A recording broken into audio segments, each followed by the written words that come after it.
In the summer of 1993, I set out on a solo hiking trip through the untamed wilds of Washington's Cascade Mountains, seeking the kind of raw, unfiltered connection with nature that a suburban upbringing had always denied me.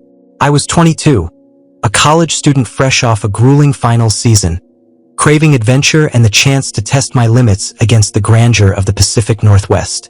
What I found instead was a nightmare that clawed its way into my soul. A creature so grotesque, so utterly inhuman, that its twisted face still haunts my dreams over 30 years later. My name is James Carver, and this is the story of how a journey into beauty became a descent into terror, a tale that will make you question what lurks in the shadows of the wilderness. Have you ever felt the primal urge to flee, to run from something you can't fully comprehend? Would you dare to face the unknown in the heart of the Cascades? Or would you turn back at the first whisper of dread?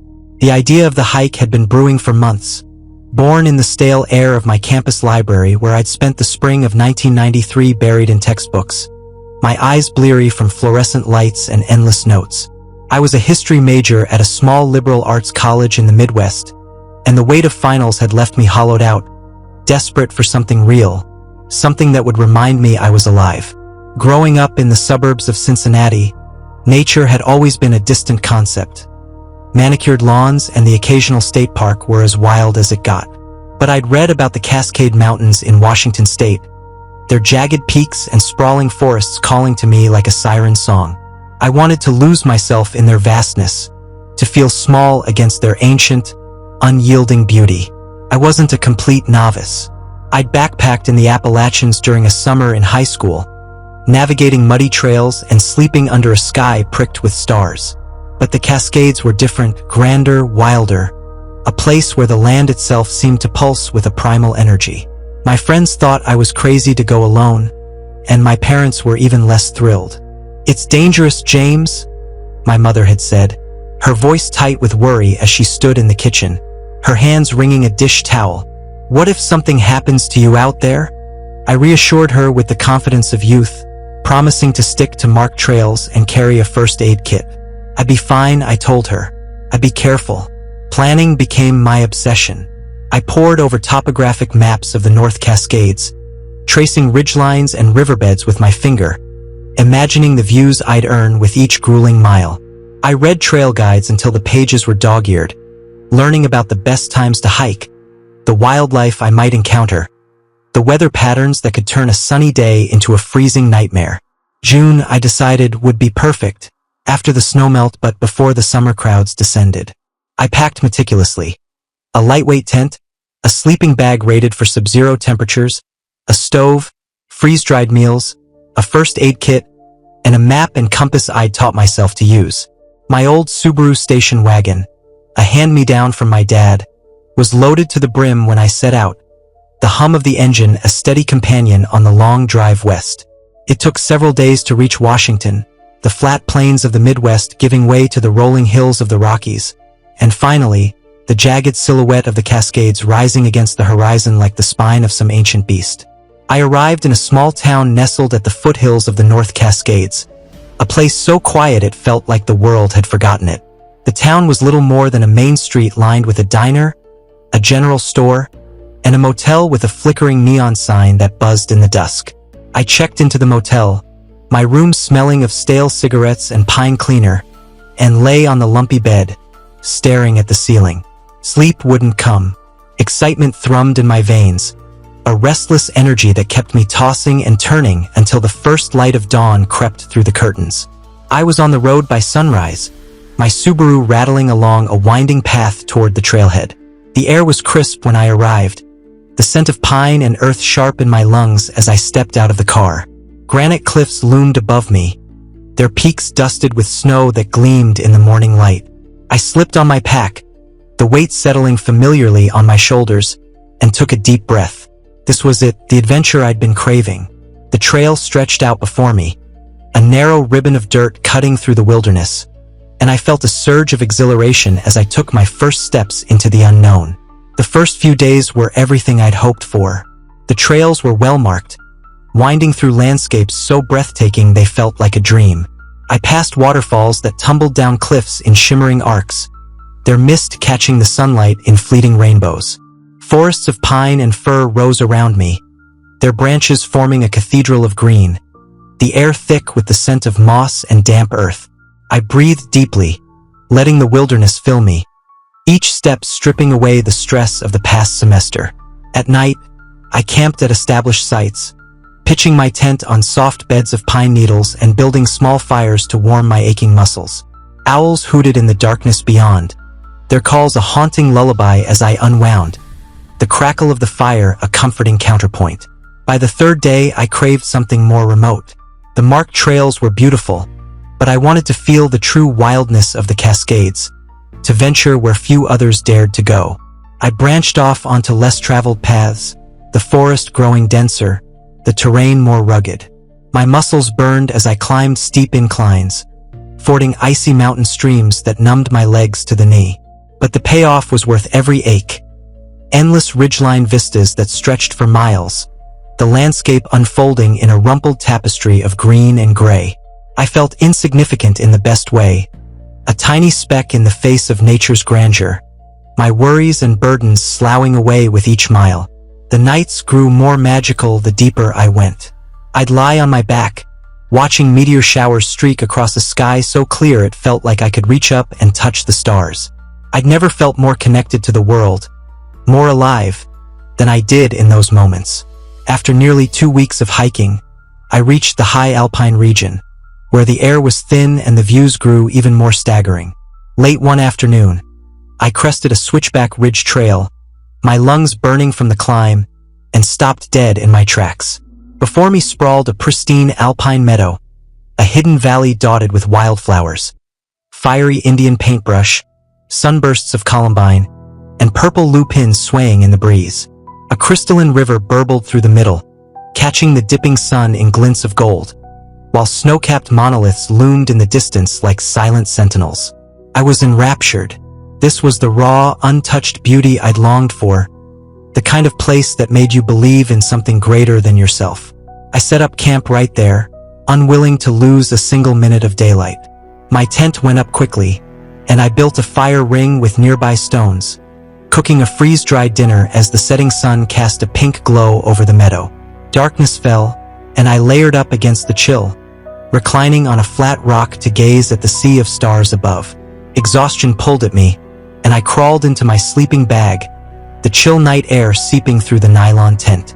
I slept deeply, the alpine stillness wrapping around me like a cocoon, disturbed only once by the eerie hoot of an owl piercing the night. Morning arrived slowly, the first glow of dawn barely penetrating the depths of the valley.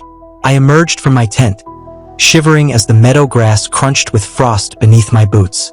I took my camp stove and panned down to the riverbank, boiling water for instant coffee as I watched the sunlight creep down the rocky crags, slowly bringing warmth back to the valley. Sipping the hot coffee, I consulted my maps, deciding to follow the river upstream as far as possible, deeper into the backcountry. The lure of uncharted terrain pulled at me, an irresistible call to explore. My pack felt featherlight after 2 weeks of conditioning, my muscles lean and toned, ready to cover serious miles. Breaking down camp was a routine I'd mastered. Tent stakes and guy lines coiled neatly, sleeping bag compressed into its sack, clothes and food packed strategically. I stamped out the remains of my fire, scattered the ashes, and took a last sweeping view of the meadow before heading off, following the meandering course of the river. The first miles were easy, the valley bottom flat and grassy, but soon the walls closed in as I entered a narrow gorge. The terrain turned rockier, forcing me to boulder hop or bushwhack through thickets choking the shoreline. When the underbrush became impassable, I waded through the frigid, knee-deep water, my boots slipping on the slick stones. By early afternoon, the gorge opened into another valley, not as spectacular as the meadow but still breathtaking. Golden light filtered through the trees, dappling the forest floor, and across the valley, I could see where the river emerged from between two imposing peaks. I felt drawn there, tempted to find the river's source, but it was too late in the day to attempt the climb. Reluctantly, I decided to make camp, spotting a clearing on the riverside, a flat patch of grass sheltered by pines.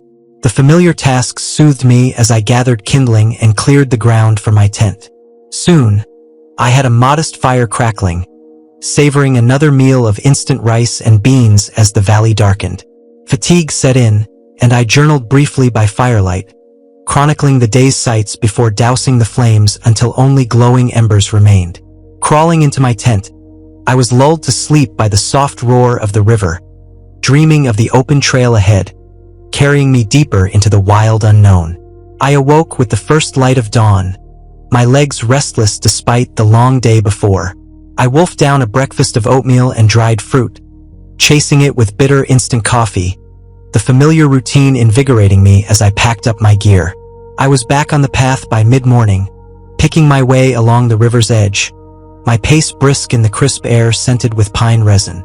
The towering peaks drew steadily nearer, the surrounding trees giving way to steep, rocky slopes filled with boulders and scrubby brush. I continued hiking until midday when I came across a curious sight, a dilapidated structure nestled among a collection of cedar trees, its weathered boards gray and leaning slightly to one side. It was an old fire lookout tower, 2 stories tall, its observation deck windows shattered, the glass long gone. I approached cautiously through the underbrush, my curiosity piqued. The tower wasn't marked on my topographic map, and I couldn't fathom why it had been built so far from the nearest road or town. Who had constructed it and when? What purpose had it served in this remote corner of the Cascades? The metal rungs of a fixed ladder still clung to its side, rickety with age but seemingly stable enough to support my weight. I decided to climb up, hoping to get a better view of the surrounding land, perhaps spot other remnants or ruins in the area. Setting my pack down, I tested the first few rungs, their creaking protests loud in the still air. They held firm, and I began my ascent, gripping the ladder tightly as I imagined the long-ago fire spotters scrambling up nimbly on their daily watch. The lower deck passed beneath me, and I felt the familiar thrill of being up high, the trees falling away to reveal a bird's-eye vantage. But as I neared the top, a strange sensation crept over me, a feeling of being watched. The surrounding forest seemed too quiet, too still, the air heavy with an unspoken tension. I shook off the ominous feeling, chalking it up to the tower's dilapidated state, and pulled myself onto the upper observation deck. The full extent of the tower's disrepair became clear. The wooden floorboards were cracked and crumbling, areas completely rotted through, and shattered glass littered the corners, remnants of the panoramic windows. I stepped carefully to avoid weak spots, walking the perimeter of the deck as the sweeping views of craggy ridges and dense forest opened up before me. The afternoon sun cast long shadows between the trees below, the endless expanse of the valley stretching to the horizon. But as I peered closer at the tower itself, details emerged that filled me with growing unease. Strange stains splattered the inner walls, their brownish hue disturbingly reminiscent of old, dried blood. Gouged into the wooden planks were numerous deep scratches and gashes, chaotic claw marks far too aggressive to be from any animal I could name. My mind raced with what could have caused such violent, eerie damage. I shuddered as I imagined some horrific scene of desperation and carnage that must have played out here long ago, the tower's isolation amplifying the sense of dread. The shadows inside seemed to hold a deeper darkness, a lingering malevolence that made my skin crawl. I knelt to examine the stains more closely, the unmistakable iron scent of old blood assaulting my senses. What terrified struggle had led to such carnage? The claw marks suggested a wild animal, perhaps a rogue grizzly, but the isolated watchtower felt heavy with a darkness that defied rational explanation. Despite my desire for answers, a powerful instinct told me to get out of there. The tower, which had seemed merely abandoned, now felt ominous, almost foreboding. I weighed whether to turn back, but the explorer in me hungered to unravel the mystery. Ignoring my unease, I resolved to stay a little longer, to see what else I could discover. I was about to turn back toward the ladder when a sudden noise from the forest below froze me in my tracks. A deep, guttural growl that rumbled up from the trees, echoing around the valley walls.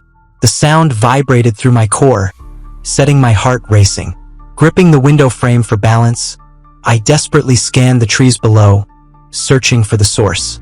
My eyes landed on a dark shape lurching among the shadows under the firs, moving with a hulking, deliberate gait nothing like a bear or mountain lion. The figure appeared massive, almost humanoid, walking upright on two legs. Paralyzing terror seized me as I watched it approach the base of the tower. This was no ordinary forest creature.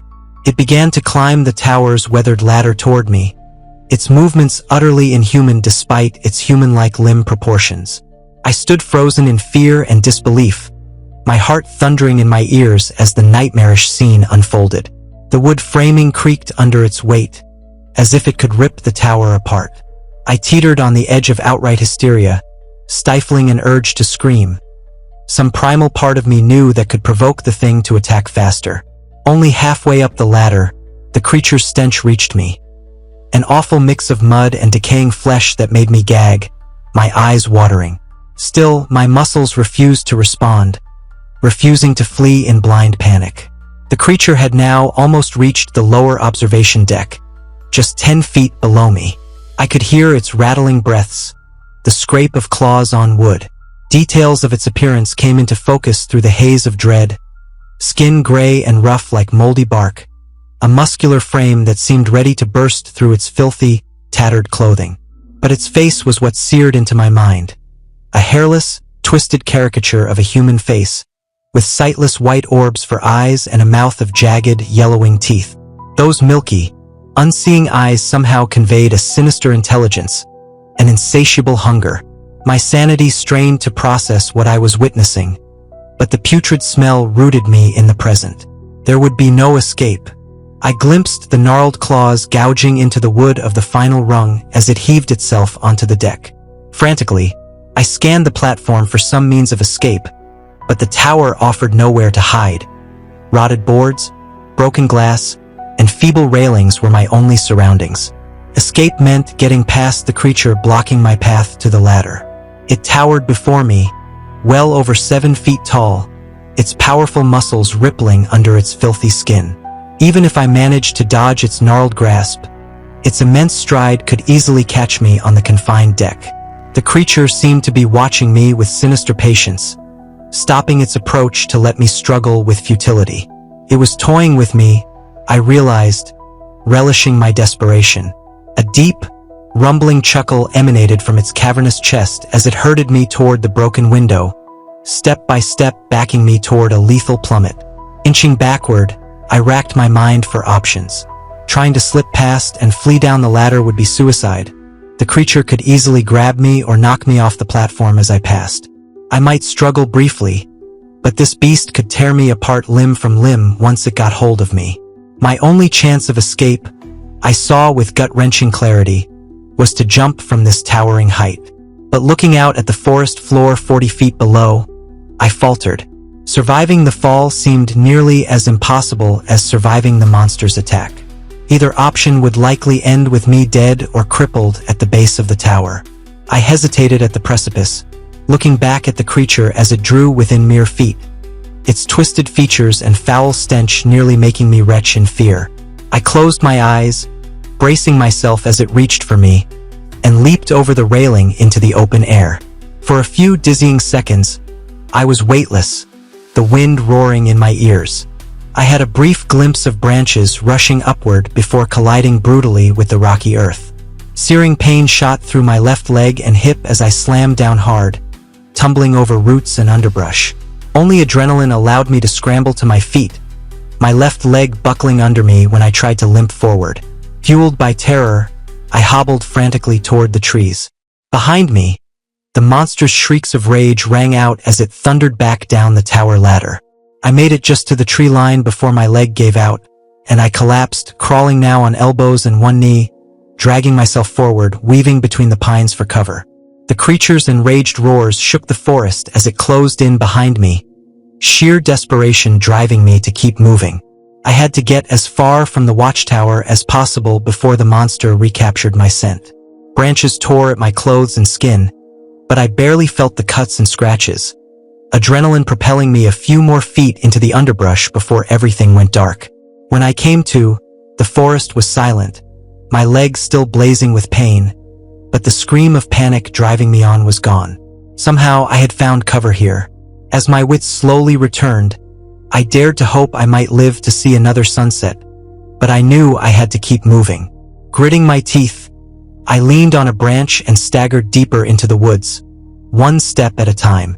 The creature's enraged roars still rang in my ears, though the forest now appeared empty around me. I must have dragged myself here in a semi-conscious panic before collapsing, but I knew the thing from the tower could return any moment to pick up my trail. Hobbling and stumbling, I wove between the pines as quickly as I could manage. My progress slow and halting, but driven by desperation to distance myself from that cursed watchtower and the nightmare creature I had glimpsed there. The terrain was rough, forcing me to scramble over rocks and fallen logs, using saplings and branches as crutches to keep from falling. The jarring pain that shot through my leg with each step soon had me slick with cold sweat, but terror drove me to maintain a frantic, lurching pace. The creature's distant roars reached me. The tower was far behind me now, but the thing had picked up my trail and was pursuing me through the forest. The guttural bellows and crashing branches came from somewhere behind, growing closer with each passing minute. Panic surged through me, lending strength to my aching muscles and numbed limbs. I no longer felt the cuts and scrapes from the underbrush whipping my arms and face. A singular purpose consumed me, to get as far away as possible from the hellish entity hunting me down. I scrambled on, crashing heedlessly through the understory, but the adrenaline that had fueled my flight soon began wearing off. As terror's spell waned, my legs started throbbing relentlessly, the simple act of walking now excruciating. Each glancing blow or stubbed toe was blinding agony, my progress slowing to a limping crawl. My clumsy footfalls and gasping breath sounded thunderously loud, betraying my location. Glancing back, I still saw no sign of the creature, but its enraged bellows continued at a steady volume, neither gaining nor losing distance. The thing was tracking me, untiring, through the winding woods. I knew I had to keep moving or resign myself to being torn limb from limb by that hideous monstrosity. Mustering my last dregs of strength and will, I forced my maimed leg onward, running on pure desperation now, ignoring my own suffering. If I could just break the creature's line of sight, I might be able to hide and evade it. The forest floor flew by in a blur of pain and panic, my heart pounding in my ears, drowning out all other sounds. Just when I thought my body could take no more, a distinct cracking of branches came from somewhere behind and to my left. The thing was nearby now, closing in. My time was quickly running out. My leg was on fire, each step sheer torment, but I pushed through the pain, staggering between trees and underbrush. The creature sounded terrifyingly close now, its snarls and heavy footfalls echoing through the forest. I risked a panicked glance behind me as I fled through the trees, catching sight of the large form barreling toward me, moving with uncanny speed for its massive size.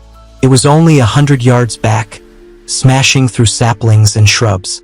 Seeing the thing galvanized my survival instinct. I scrambled on faster, my breath coming in ragged sobs.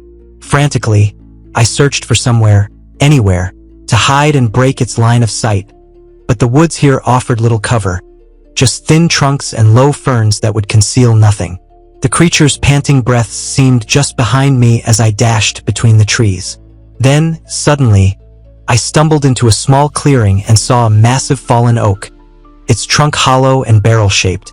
I limped to it without hesitation, collapsing to my knees and crawling inside feet first, pulling my pack in behind me and scooting deeper into the log's sheltering darkness. The space was tight, with room only to lie flat on my back. Outside, I could hear the thing crashing closer until it sounded like it was right on top of me. Holding my breath, I peered through a small hole in the bark, my heart in my throat. Seconds later, I saw the creature's feet stride into view, so close I could have reached out and touched them. The rotten stench preceding it made me gag. The thing stopped mere yards from my hiding spot, turning in a slow circle, nose raised to the air, inhaling loudly. It was sniffing me out. I lay paralyzed, praying the earthy, damp rot smell of the log would mask my scent. For endless minutes, the monster paced around the log, so close I could hear the scrape of its claws and the deep rumble in its throat. My nerves frayed near the breaking point as I waited, but somehow, the thing lost my scent trail. With an enraged howl, it turned and retreated the way it had come, back toward the watchtower. I remained huddled in the cramped log, hardly daring to breathe, as the sounds of its passage faded. Only once the forest was silent again did I risk creeping from my hiding spot. My injured leg had stiffened during the tense wait, making it even harder to walk, but with the creature gone, at least briefly, I had to keep moving. Blinking in the late afternoon sunlight, I continued, ears straining for any sign of pursuit. The creature's frustrated cries still rang out far behind me, following my original trail back toward the tower, but I knew it was only a matter of time before it picked up my path again. I had to make the most of this chance to get away. Ignoring my body's pleas to stop, I pressed on, each awkward, stumbling step taking me farther from that unspeakable evil and bringing me closer to survival. The shadows lengthened as afternoon faded into dusk, the towering pines and firs closing around me, leaving only faint ribbons of orange sky visible overhead. My leg throbbed relentlessly, making each halting step an ordeal. Gouges and scratches from the underbrush covered my arms and face, fear and pain leaving me lightheaded and gasping. But I knew I couldn't stop to rest. Even for a moment was to risk the creature catching my scent again. As night fell, the trees became a disorienting black maze, with no moon or stars yet visible to guide me. I was engulfed in darkness, clinging desperately to the vague hope I was heading west toward some kind of road or help. In truth, I had no idea if I was going in circles or even heading deeper into the wild backcountry. The monster could be 100 yards behind me or still prowling miles back at the abandoned tower. There was no telling. Stiff from cold and agony, each step was now a monumental effort of will. Blindly, I blundered over rocks and fallen logs, bruising and lacerating myself further. My head spun with pain and exhaustion, the darkness around me seeming to close in, suffocating. Some primal part of me wanted nothing more than to collapse to the ground and surrender to oblivion, but I forced that bleak impulse down, dredging up some last reserve of strength. To give in to despair and pain would mean final defeat. Time lost meaning as I became a creature of pure survival instinct, consumed only by putting one foot in front of the other. A dense fog of pain obscured all else. I nearly stumbled right over the edge of a gully before halting my reckless advance, teetering there on the brink of collapse. As I lingered, the wind changed, carrying the faint scent of wood smoke. I blinked, peering into the darkness. Somewhere ahead, just visible between the trees, was the subtle glow of firelight. Hope flickered back to life within me. Gathering my last ounce of energy, I staggered directly toward that beacon in the growing darkness. Minutes, or perhaps hours, later, I limped into a clearing housing a small campsite. Figures moved in surprise around a campfire, and I had never seen a more beautiful sight. Hardly believing my luck, I called out weakly to the blurred shapes, my voice rasping after hours without water. As I approached, a man and woman jumped up, staring in alarm at my disheveled, bloody form emerging from the darkness. "Help!" I croaked before collapsing to my knees. They hesitated, then hurried over to support me. "Oh my God, are you okay?" the woman asked, her face showing concern. She looked about 30, dressed in hiking clothes, her eyes wide with worry. The man just stared, wide-eyed. "What happened to you?" he said. "You look like you barely survived a bear attack." I shook my head, wincing at the pain in my leg. "Not a bear," I gasped. "There's something else. Some kind of creature out there." The couple exchanged an uneasy glance, clearly doubtful. "Here, let's get you warmed up first," the woman said gently. They helped me over to sit by the campfire, its warmth heavenly after hours spent stumbling and lost in darkness. The man handed me his canteen, and I gulped the water desperately. "I'm Katie, by the way," the woman said. "This is my husband, Matt. I'm James." "Thank you. I thought I was done for out there." Matt examined my mangled leg, his brow creasing. "This looks bad. It might be broken." I've got a first aid kit. Let me patch you up. As he wrapped the swollen limb in a tensor bandage, I described the watchtower and the ghastly creature that had pursued me. Katie's eyes widened, but Matt looked skeptical. No offense, man, but that sounds crazy. Maybe you hit your head or got lost and imagined this thing, he said. I grabbed his arm, meeting his eyes intently. I know what I saw. It was real, and it's still out there, hunting me. They exchanged another worried look. Just then, a distant howl echoed through the trees, seeming to vibrate the ground itself. Matt and Katie both jumped, the animalistic roar rising and falling again. No natural creature made a sound like that. What the hell was that? Matt said, panicked. Katie turned to me, all doubt gone from her face. Okay, we believe you. We need to get out of these woods now. They began quickly packing gear into their backpacks while I gulped more water. As they kicked dirt over the fire, the beast's cries sounded again, closer now. Fear clawed at my gut. With Matt supporting me, we hurried from the campsite toward a nearby dirt road where their truck was parked. My leg blazed with pain, but I pushed on, propelled by terror. Reaching the battered pickup, Matt opened the passenger door and helped me clamber in. The cries were growing steadily louder behind us. Katie threw the packs in the truck bed and leaped into the driver's seat, tires spinning and sending up a rooster tail of gravel as she floored the gas pedal. We swerved onto the road and sped away just as a massively inhuman shape jumped out of the trees behind us.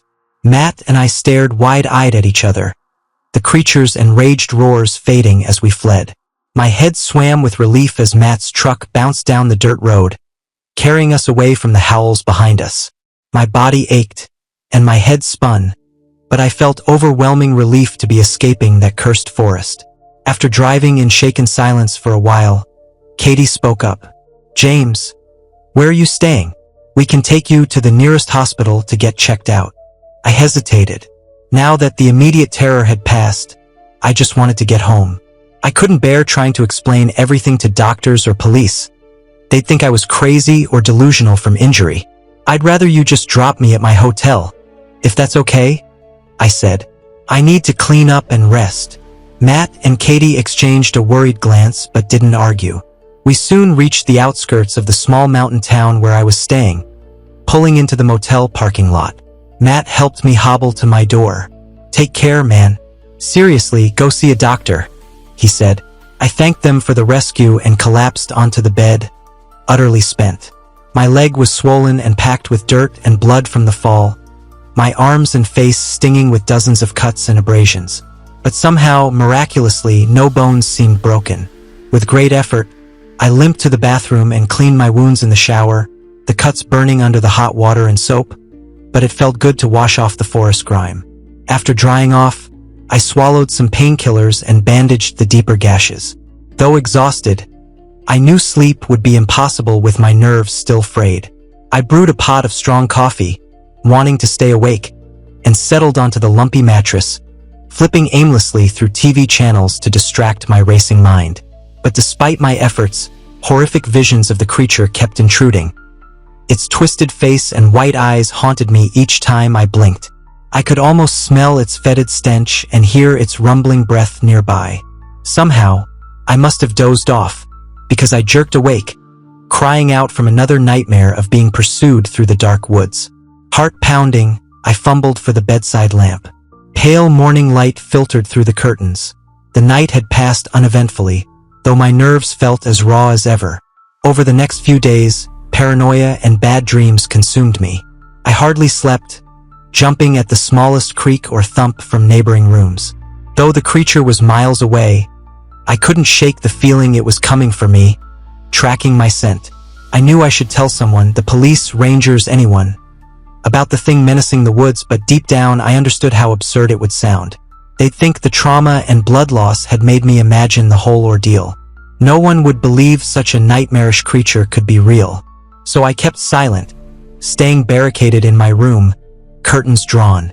I stopped contacting friends and family, afraid they'd see how unhinged I had become. I avoided other motel guests, making only brief midnight supply runs to the deserted lobby. I knew I couldn't go on living this way, yet saw no way to return to normality. The woods had broken something in me, leaving me a paranoid mess. My best friend Mark called daily, worried by my sudden silence, but each time, I let it go to voicemail, too ashamed to explain my panicked state. After a week, I finally answered. "James, thank God. I've been so worried about you," Mark said. "What happened? Where did you go?" I hesitated.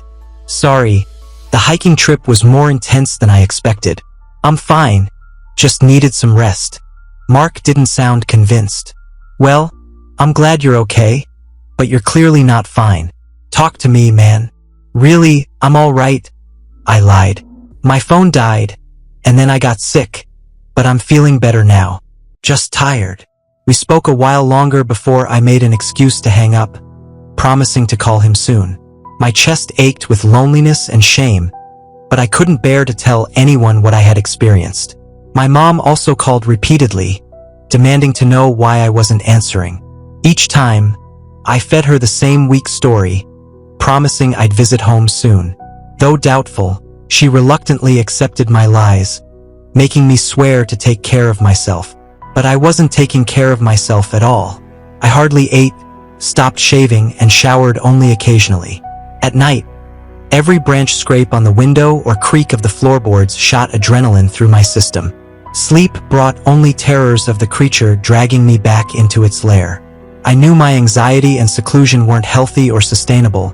I had to rejoin the world at some point, or accept a life consumed by trauma.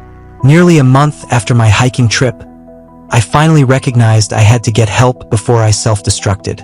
I still couldn't tell anyone the full truth, but clearly, I was deeply scarred by something that had happened in those woods. I decided to find a therapist and start working through my intense anxiety. I had to stop hiding from life and fight to regain some happiness and normalcy. The creature couldn't take that from me unless I let it. I still double-checked the locks each night and kept a light on, images of that awful, twisted face sometimes waking me from restless sleep. But slowly, day by day, I was getting better. It's been over 30 years since that fateful hiking trip. 3 decades spent trying to make sense of the horrors I witnessed in those remote Washington woods. Time has dulled the bone-chilling fear I felt back then. But there are still nights when snippets of the ordeal flash through my mind, jolting me awake in a cold sweat. During the first few years afterward, those memories were a constant torment. That twisted, inhuman face stalked my dreams and lingered at the edge of my vision while awake. Simple shadows would conjure images of the creature coming for me, and I jumped at every creak and bump, hyper-vigilant that it had returned to finish what it started. My personality and outlook changed too. Where once I was outgoing and adventurous, I became withdrawn and timid, afraid to leave the safety of home. I pushed away concerned friends and family, unable to articulate what I had experienced. Counseling helped temper the worst anxiety, but no therapist truly believed my account of an otherworldly forest monster.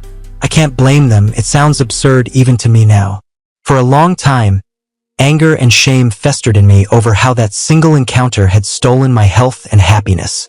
I despised the person I had become, paranoid, broken, haunted. At my lowest points, I considered taking my own life just to be free of the endless trauma. But by moving forward each day with purpose, compassion, and hope, I took back what was most precious. A life lived vibrantly and unafraid. Though the darkness may haunt the far corners, it cannot dim my spirit unless I allow it. After enduring the worst it could inflict, I now know light always remains if we seek it. The creature in the Cascades took so much from me, but it couldn't take everything. I refused to surrender to that unspeakable darkness, and neither should you. What would you do if you heard that guttural growl in the woods, felt those sightless eyes on your back? Would you run, or would you face the terror head-on, knowing some nightmares never truly end?